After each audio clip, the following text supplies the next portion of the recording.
Thank you. Now, look, don't start anything you can't finish. It's very intimate to be in someone's bedroom late at night. I just can't stop laughing, dude. That's the person you trust. What the hell were you thinking? I hit a nerve.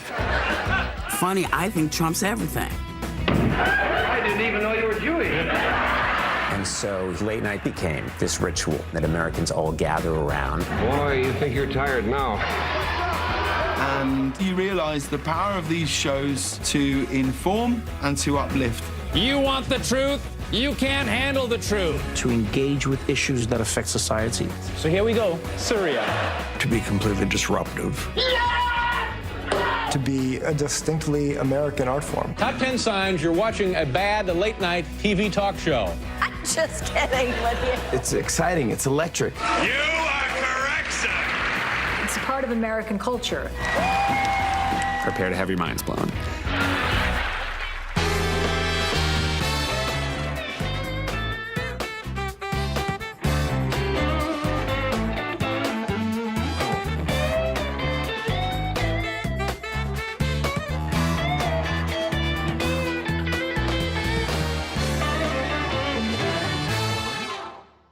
I am happy to be able to report to you today that the state of the union continues to be good. So here's the home that cost its happy owners just $9,000. Enjoy real big picture television at small picture price. The 1950 is the year zero for late night television. In those days, the ownership of television sets wasn't widespread. Growing up in Nebraska, I thought television will eventually come.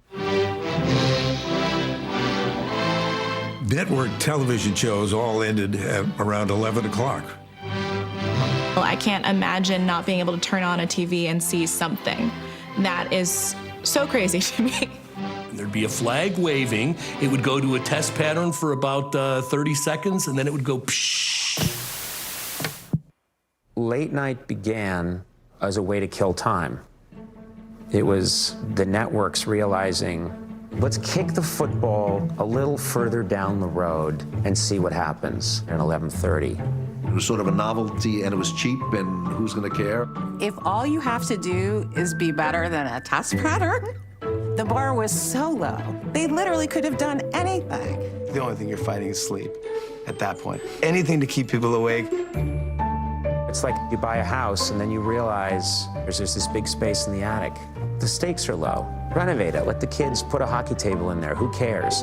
That's how late night got started. Let's do these programs late at night to fill up time, to sell advertising. Bounce, bounce, bounce, bounce. Go get Pepsi for the Pepsi bounce. All the big primetime network shows had sponsors that bought the whole show. Friendly, sparkling Pepsi. So late night is completely new and fresh. You're not going to get one advertiser to step up and say, yeah, I'll pay for 90 minutes. They don't know what it was. And the man who gets credit for seeing the ludicrousness of this formula was a real pioneer. Hello, I'm Pat Weaver. Sylvester Pat Weaver, head of programming of NBC. This is my office, room 610 here at NBC. Instead of having one company sponsor the whole show, we could get multiple companies to sponsor parts of the show. So that was a revolutionary and new shift, which started a new show. A 2-hour morning show called Today. Well, here we are. Good morning to you. The very first good morning of what I hope and suspect will be a great many good mornings between you and I. Then suddenly it became this moneymaker. So it was natural that Pat Weaver would say, okay, this is working at the beginning of the day. Why don't we make it work at the end of the day? Of course, they're titled appropriately Today and Tonight. We are here today in the Today studio, as a matter of fact, to announce a new participating program called Tonight. They thought, well, who do we get to host it? It's not as though Moses came down and said that's how late night comedy had to be. Somebody had to figure that out. And they found this guy named Steve Allen. Steve Allen was the first guy to do everything. I mean, everything that you think is innovative now, it's like, it's been done. Steve Allen had been hosting a late night radio show here here in Los Angeles. When you have to fill time on radio, live radio, you really have to experiment a lot. Steve just took a hand bike out into the audience and just interviewed people there for the whole show. What is your name, sir? George Hollis, Grand Rapids, Michigan. It's a rather long name. Where are you from, Mr. Michigan? Got bigger laughs interviewing them than he ever had interviewing his usual guest stars, and thought, I've found something here. And he had that luxury of years of experimenting in radio to put the pieces in place that would become the basic grammar of late night television. Before we start, we have a few wires here. Dear Steve, congratulations on your new show. We feel that you definitely belong in radio. Signed, the Society for the Advancement of Television. I think my father was excited, but I think he was also anxious. He wrote a somewhat legendary memo to Pat Weaver, the president of NBC, saying, I know you'd like me to do more news and weather and sports like you do on the Today Show. I'm a comedian. From New York City, the National Broadcasting Company presents Tonight, starring Steve Allen.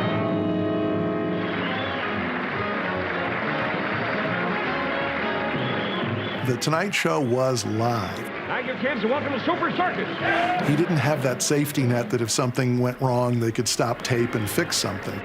There was something about it being in New York City, a feeling that there was this place and these people that, and it was, in its own way, kind of glamorous. Whose idea was that, having me jump through that old Kleenex there? Did you think this was going to be the start of something big, to borrow a phrase? In all honesty, Bob, I didn't. None of us connected with that show ever saw it as a capital B, capital D, big deal. Boy, you think you're tired now. Wait till you see 1 o'clock roll around. Tonight introduced the desk. It was comedy, it was sketches, it was stand-up, it was musical performances. Please, you may call me by the name the other bullfighters have given me. What's that? El Chicken. Oh. The big risk is Steve Allen. The Tonight Show that Steve did was a shambles. I don't know what the heck we're doing here. All I'm trying to find out now is what comes next. There is no script. It is just a schedule. He ad-libs for 90 minutes. I know this is probably a sensitive point with you, but I have a sort of a rundown of the show here. Oh, good. And I better go now. Late night is inherently experimental because it's so late at night. After midnight, we gonna let it all hang out. I just loved Steve Allen because he was unpredictable, crazy. Kind of nervous.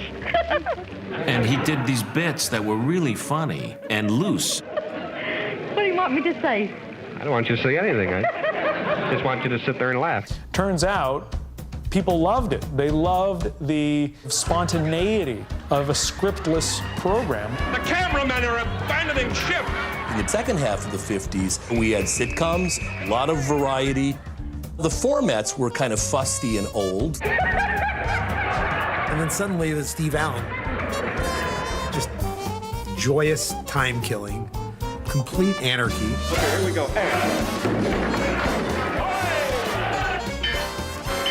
The Tonight Show is a big leap into the unknown. But Steve Allen didn't just leap. He leapt covered with tea bags.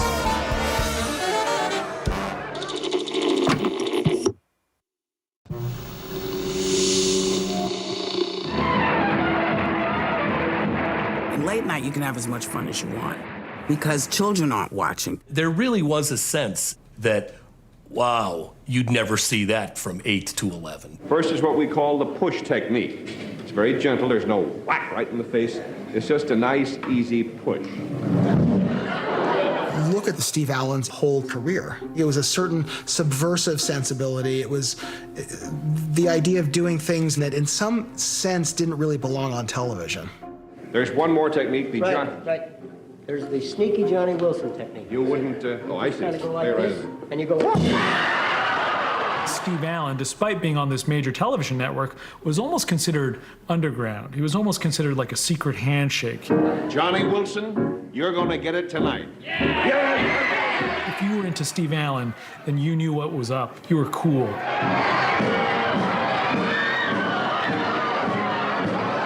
He was brilliant. hip and funny, but he was so straight and that you didn't see it coming.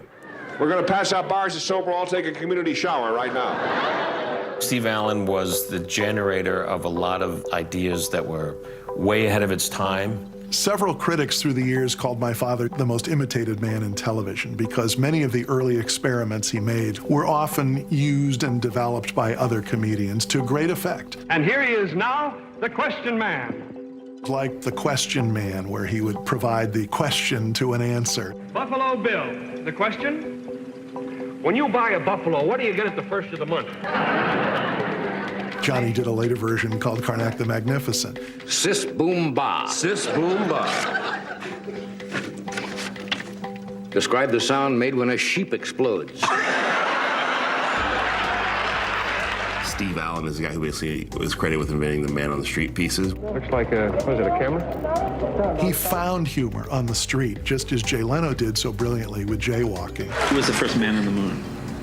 Armstrong. That's right. What was his first name? Louis. Louis Armstrong. Steve did really outrageous stunts. Dave and I had seen him jump into a vat of Jell-O.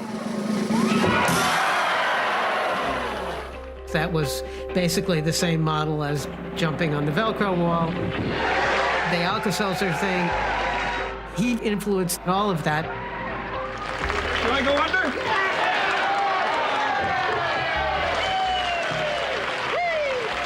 The only person in America who didn't enjoy those stunts was my mother. The writers figured out early that if I was in danger, literally sometimes in danger, I was funnier. They were going to launch him out of a cannon over someone's house and land in someone's pool. He said, let's just test this once in rehearsal before the live show. Put a sack of sand about my weight and size, and let's just see if it makes it safely to the center of the pool. And of course, the sand crashed and exploded all over the concrete deck. He was like, what? No, I'm not doing this cannon bit. The Tonight Show with Steve Allen was a big hit. But it's still late night television. Prime time is the big cash cow. You want to get to prime time. You want to play the palace. And for years, Ed Sullivan had been clobbering NBC. They said to Steve Allen, we'd like you to go up against the Ed Sullivan Show on CBS. It occurs to me that there might be some people who don't know that Ed Sullivan is on this time. Do you know that Ed is? The Steve Allen Show was scripted, so they put a lot more thought into it. We will attempt to bounce from the springboard with a triple, double, and a half somersault. Hey, The primetime show was very different. It was more of a presentational variety review. Although just as wacky as The Tonight Show. When my father stepped down from The Tonight Show to focus on his primetime show, NBC didn't think the show could continue without him. But they tapped another guy who was definitely born to do television, named Ernie Kovacs. When someone leaves, it's not easy to fit into their shoes. And what do you do, Mr. Klein? I really feel we shouldn't waste too much time. Greatest hidden gem of late night, no question about it, Ernie Kovacs. There was some funky, freaky, hallucinogenic stuff that went on in early late night television. What got me interested in comedy? Well, I have an indelible memory of the first thing that I saw that really seemed like TV was the thing I needed to keep watching, which was that he did a drawing of a house and then a light went on. And I thought that was the greatest thing I ever saw in my life. I'm still not over it, actually. NBC hoped Ernie Kovacs would remain the new host of The Tonight Show. But after 6 months, he said, no, I can't do that. That's too much work for any one man. There would never have been a Tonight Show to this day again had it not been for the fortuitous circumstance that the show they replaced it with was beyond lousy, into the twilight zone of terribleness. It was called America After Dark. The National Broadcasting Company presents the new look at America After Dark. NBC went back to more of a Today Show type format. What they did was hire a bunch of newspaper columnists from each city who had no television experience, no comic ability, to host a show about what was going on in America live late at night. On Tuesday, there's one place you gotta be. It's Patsy D'Amore's new Villa Capri. In Hollywood, on the corner of McCadden and Yucca, as Patsy says, please come and wish us a good luck. A joke made the rounds in nightclubs at that time. Tonight, America After Dark was such a bad show, people went over to their neighbor's house to turn it off. It was only because it was so terrible that they had to get it off, and they didn't have enough time to dream up a third alternative, that in their panic, they said, what'll we, oh, I know, we'll get the Tonight Show back. Which means that somebody else now needs to host.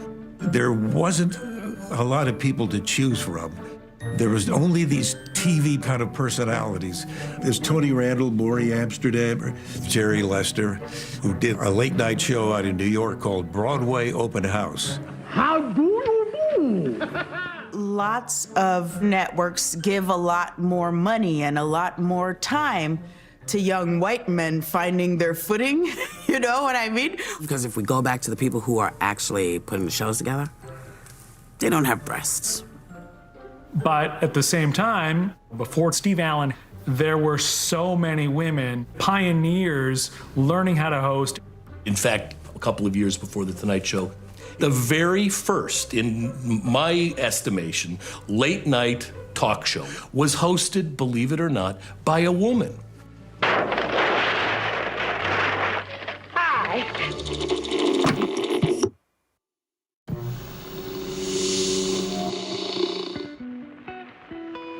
Hello. Faye Emerson. This was a big moment in the history of late night television. There you are. And no one's heard of her. Let's see about that nose. Yes. Dick. Yes. Oh, boy. She had a late night TV show from 1949 to 1951. I gotta focus this camera. Yeah. Over here. You're in the wrong. It was the first time a show moves beyond the frontier of 11 o'clock. She'd been an actress in Hollywood making a couple of movies. Faye Emerson was most famous for her plunging neckline. But she wasn't afraid to bring up politics and became involved in the political discourse of the time. Will there be a war? Well, that's a pretty hard question to answer, Miss Emerson. She interviewed people. There was some singing and performing. There were sometimes comedy. It was really embryonic, but they were experimenting with a lot of the building blocks that merged together into what we think of as a late night talk show. I want to read this because I don't quite agree with this gentleman. He says, better stick to the plunging neckline, Faye. Politics is not for little girls. It's 1950. Women and men are sitting around in their living rooms in the late night hour, watching this woman exercise her power, her feminism, wearing a pair of slacks when that was a big thing. But I don't think that's true altogether. I think politics is everybody's business. And I'm not a very little girl either. In 1951, Faye Emerson was actually nominated for an Emmy for the most outstanding television personality. Is it true blondes have more fun? Why not be a blonde and see? As television began to evolve and sponsors realized how big and important late night TV could be, women were relegated to daytime television, where they could be selling commercial programming to the Mrs. Daytime consumer. The men started to take over, and the women were really never to return in a lot of ways. Good night. President Eisenhower began his second term as leader. $29.95 to make movies as easily as snapshots. Today, a new moon is in the sky, a 23-inch metal sphere placed in orbit by a Russian rocket. In 1957, I think, when The Tonight Show was going to come back after America After Dark, good old Steve Allen is off on primetime doing pretty well against Ed Sullivan. Ernie Kovacs was out of the question because he was out in Hollywood making movies. So that's when they went to Jack Paar. Jack Paar was a journeyman comedian, where he got his initial performance chops at military bases all around the world. Paar didn't have a whole lot of experience. He got a couple of breaks, then did some game shows and stuff. He was, visible. Friends, are you suffering from air deficiency? Thousands of people suffering from NB, no breath, would be alive today if they had continued using air, A-I-R. NBC had him under contract anyways, so they threw him on The Tonight Show just as a random try to see if it'd work.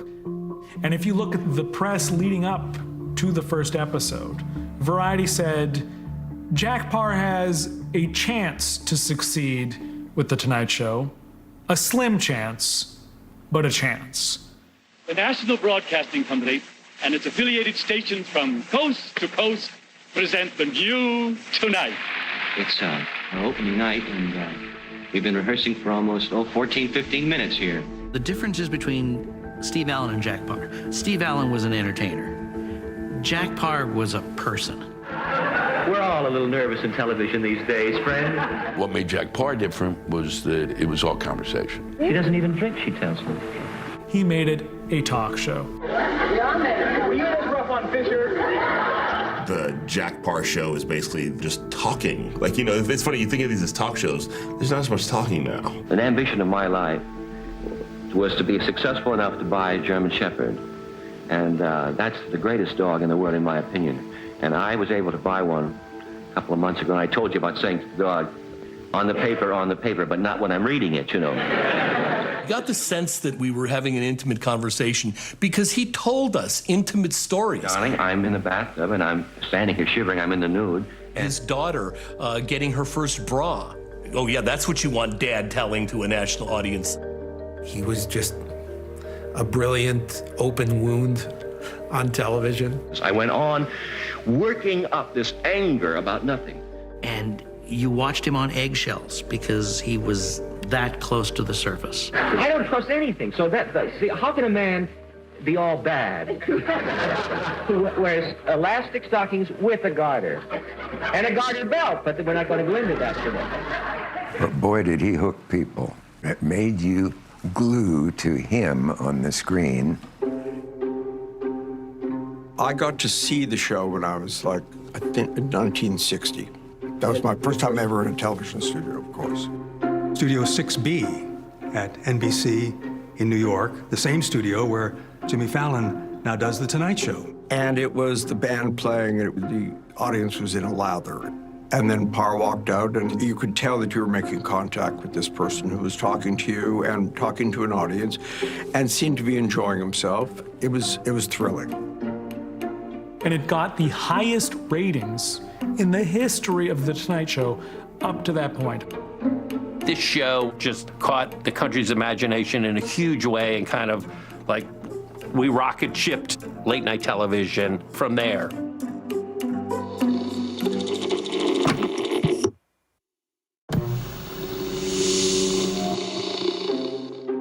Two years out of college, working for Time magazine, I was a copy boy. That's one step above the janitor. Typed out 2 pages of what sounded like Jack Paar jokes to me. By the way, his version of this is that I cornered him in the men's room. Jack told a story about this guy who came up to him in the John. I've put these pages in a Time magazine envelope. That caught Jack's eye, and I gave him my envelope. Da-da-da-da, the show starts. Jack with a hand mic in the audience, and the woman says, "What do you think about the pirate ship in the papers?" Jack said one of my jokes. That it must be a strange feeling for those people, to hear a voice come over saying, "Hello, this is your pirate speaking." Well, this got a big hand. Jack says, some of the jokes are pretty good, so I hired him.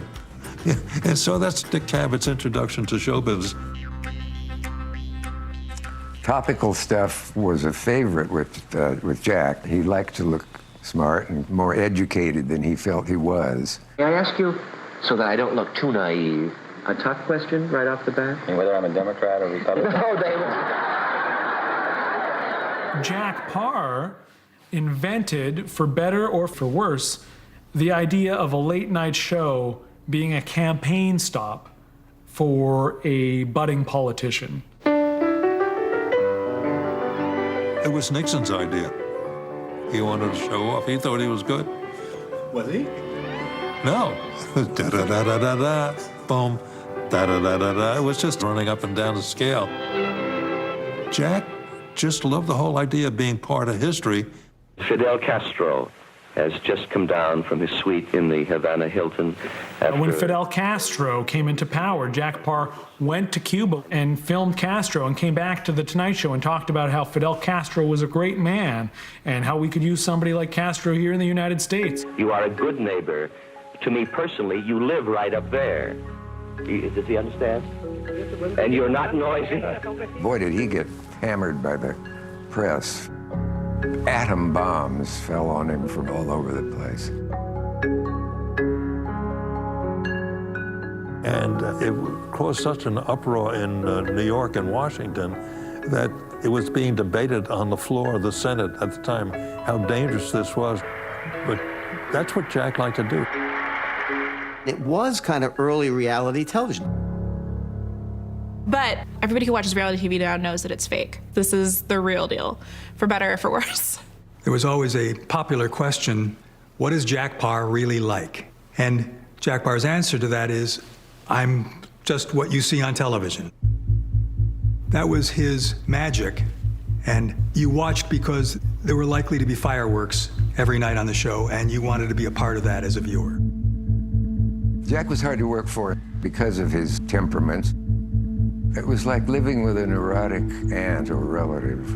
I had a neurotic aunt, so Jack would not like my changing his sex, not one bit. Jack Paar could turn on you real fast. He was the Fabergé egg that was valuable, but don't get too close and don't touch. Jack took an instant hatred to Mickey Rooney. A call came from Mickey, and he was going to come over and punch me in the nose. Well, I don't want to get hit in the knee, you know, so... I got in a feud with Ed Sullivan. Ed Sullivan has said many snide remarks about me in the last couple of days. He took offense at some comments that Walter Winchell, the columnist, had made about him. I can't very well attack Winchell. There's nothing left to attack. You understand that, you see. But I imagine Mr. Winchell sitting there making notes with his crayon. Jack Paar is like, I'm interesting, I'm neurotic, I'm high-strung, I'm emotional.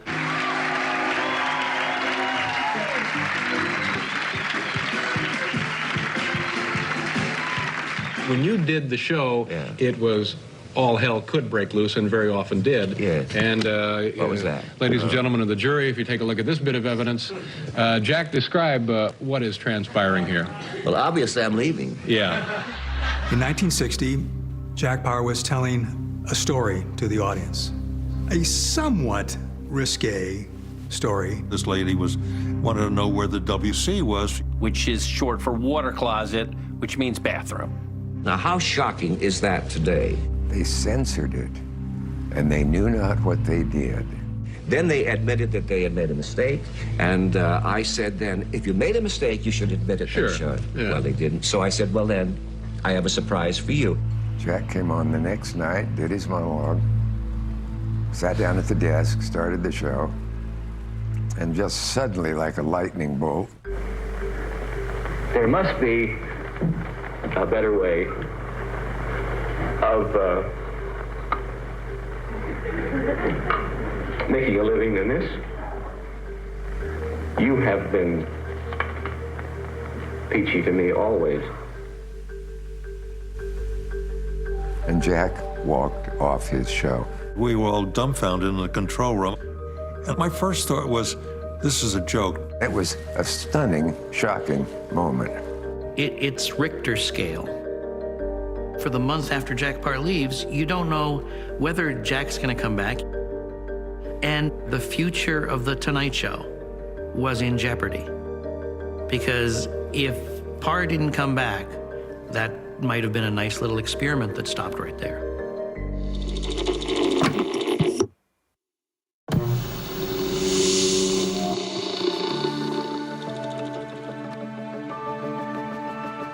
All of a sudden, Jack Paar was gone from this show. That's how volatile this guy was. Ah, Jack Paar. You don't walk off your show mid-broadcast. Jack left. He went to Hong Kong. He went off on a retreat with his wife. Went to Florida. I believe went to Japan. He was at his house in Connecticut. He's depressed, he's on sedatives. His wife has to go and call NBC to try to get them to come and, talk him into maybe coming back on the show. He says, I can't work under these conditions. You're making me do a show that's too long. I don't want to do commercial plugs. And NBC gave him that. But it took about a month for NBC to finally convince him to return. And his first night back was big, big news. 2, 1, here's Jack! He walked out to thunderous applause.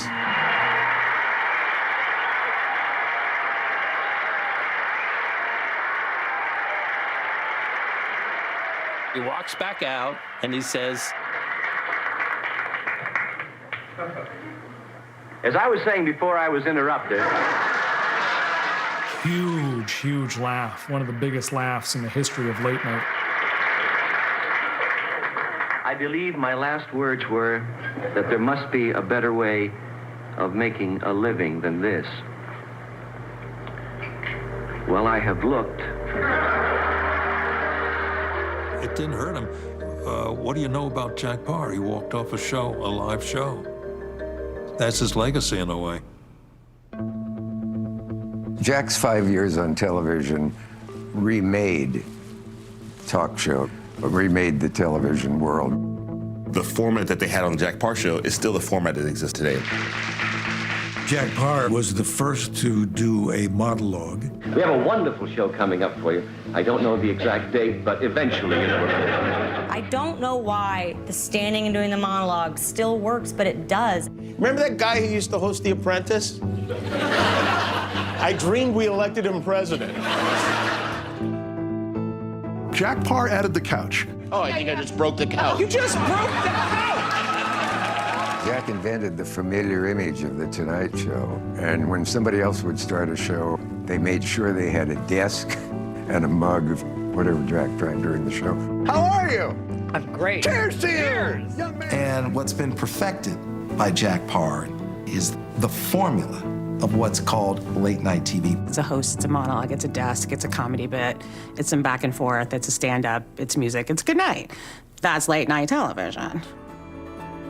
In 1962, Paar left, and he left on his own terms. I've never said this publicly, but he told me once, kid, it's the worst decision I ever made.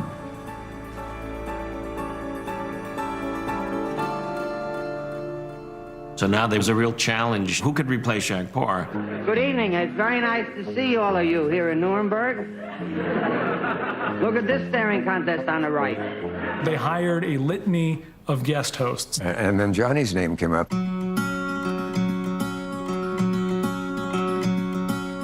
He is middle America, yeah. A guy coming from a small town of, 10, 15,000. I always had an eye on Johnny from when I was still in high school in Lincoln, Nebraska. He was a big star in Omaha on the radio. Then one day they said he's coming to Lincoln. He's doing his magic act. My little friends and I, we were about in 8th grade, I'd say. I led them backstage, and there was this tall, good-looking man setting up his magic act, and he gave us the filthy look magicians give you. And then I said, "We're magicians, Johnny." And he said, "Oh, okay, fellas, come on over." He was so nice to us after the show that I thought, I got to know this guy more. In some dim way, I thought maybe we'll have some kind of future together.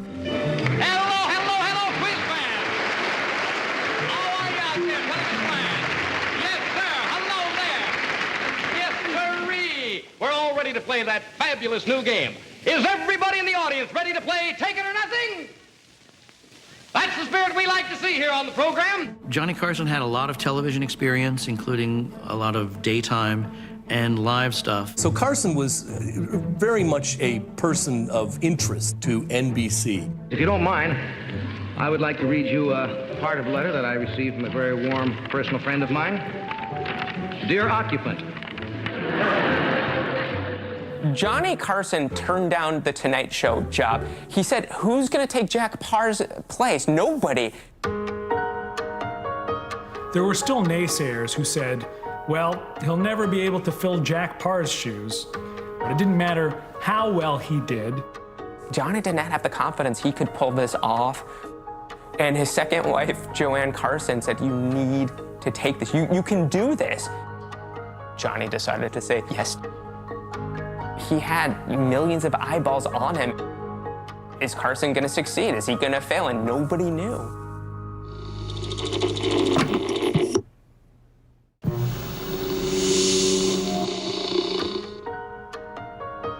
When I was about 9 years old, woke up and there was a guy sleeping on the couch, and it was my Uncle Dick. And he was from California.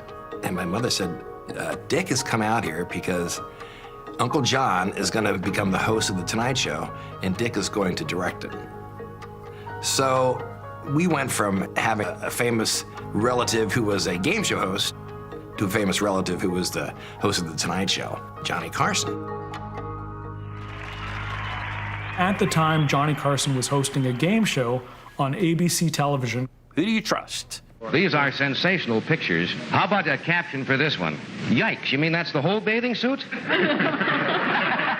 ABC did not want to let go of Johnny Carson yet, so the people at NBC had to wait for Johnny Carson. Merv Griffin was one of the people asked to be a guest host during this transition period and before Johnny Carson was available. He wows them, gets great ratings, great praise from the press, and NBC thought, maybe we picked the wrong guy. So on October 1st, 1962, Merv Griffin debuted hosting The Merv Griffin Show. Who signaled you to stop applauding? From the same studio and the same set that Johnny Carson would premiere that night. And unjustifiably harmful. Are you Mr. Griffin? No! I'm Jack Paar, pal. It was meant as a threat. Johnny, if you don't work out, we've got your replacement waiting in the wings. This is kind of an emotional thing for me because I've known about this show for a long time. And I only have one feeling as I stand here knowing that so many people are watching. I want my man there. Jack Paar's shadow was still there. And in those first few months, Johnny seems a little hesitant and a little uneasy. And who wouldn't be? Now, as I mentioned, Peter Ustinov was kind enough to send me the best of Johnny Carson, which to me is probably the most thrilling gift. We've been on, 13 weeks now? And this is the best of Johnny.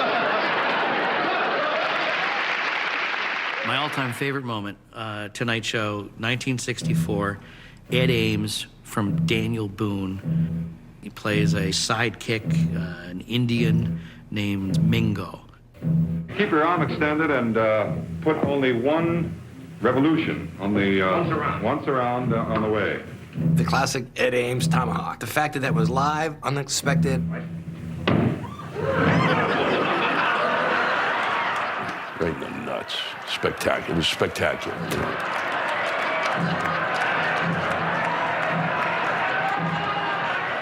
And as Ames goes to retrieve the tomahawk, Carson grabs him by the arm, pulls him back. When Ed Ames threw that tomahawk and Johnny wouldn't let him remove it. And to watch how he works with Ed Ames to keep him in the moment and extend the laugh is just great stuff.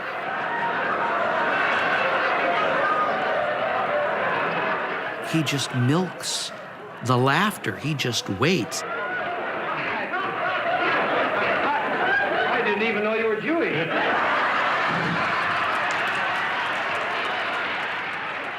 I think Johnny Carson became Johnny Carson in that moment. And now, here's Johnny. During the 1960s, doing The Tonight Show, Johnny Carson came into his own.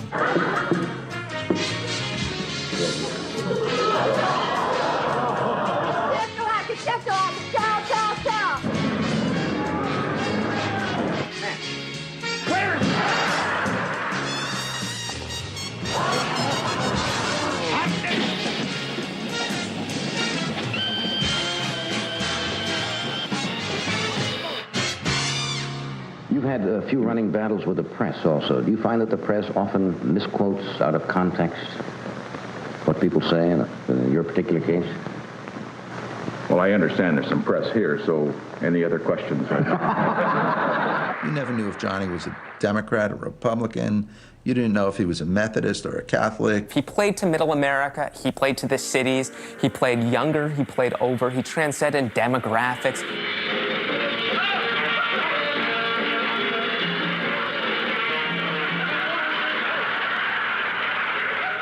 If he gave his opinions, it was going to alienate people, and that was the last thing that he thought people wanted. It's with a great deal of pride and a sense of wonderment that I present to you someone who was just a day old, little Mr. 1968.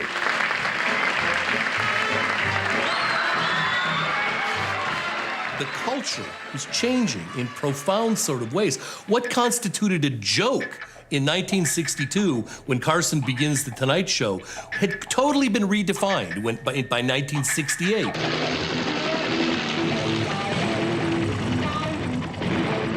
I drink a toast to 68. Yes. I lift my champagne cup. If it's anything like 67, I think I may spit up. So much controversy. Black Panthers, women's liberation, pro-war, anti-war. And the question is, can he survive this intense paradigm shift? Will this flame of late night that was lit by Allen and carried by Paar, is it going to be able to survive the 60s? Will the flame of late night simply go out?